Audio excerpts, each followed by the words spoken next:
Uongozi wa hospitali ya CCBRT jijini Dar es Salaam umesema taasisi hiyo bado inahitaji vifaa mbalimbali vya matibabu ikiwemo dawa ili kuendelea na mapambano ya ugonjwa wa fistula ambao matibabu yake yanahitaji rasilimali fedha za kutosha kutokana na hali halisi ya ugonjwa huo.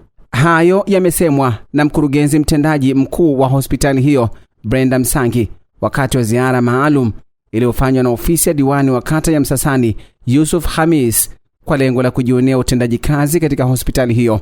Amesema kutokana na athari za ugonjwa wa fistula, vifaa mbalimbali vinahitajika kwa wingi vikiwemo mashuka, nguo pamoja na dawa. Huduma zetu zinaendeshwa kwa fedha zetu za ndani, support au fadhili kutoka serikali, lakini kutoka kwa wadau mbalimbali. Kwa hivyo ninaendelea kuwasihi wadau mbalimbali, iwe ni taasisi, iwe ni makampuni au watu binafsi, kuendelea kuja kutushika mkono kuhakikisha kwamba hizi huduma bora za kibingwa bobezi zinaendelea kutolewa kwa Watanzania. Mara baada ya kufanya ziara hiyo na kusikiliza maelekezo hayo, diwani wa kata ya Msasani Yusuf Khamis naye kwa nafasi yake akaeleza namna ofisi yake inavyodhamiria kuonesha ushirikiano na taasisi hiyo ya CCBRT kwa lengo la kuunga mkono juhudi za kunusuru maisha ya wananchi wote.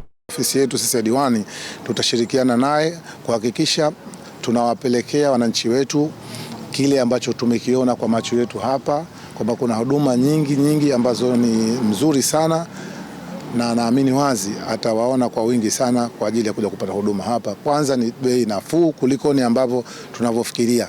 Ni bei nafuu sana.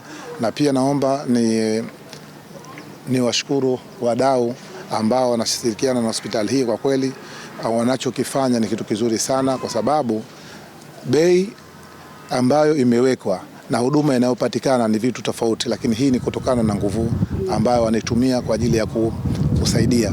Na pia tunamshukuru sana Mheshimiwa Rais. Serikali inafanya kazi kubwa, mchango wako mkubwa sana kwa wananchi wa kata hii ya Msasani na kwa hospitali hii. Tunashukuru sana. Mkurugenzi na timu yako tunawapongeza sana kwa kazi nzuri.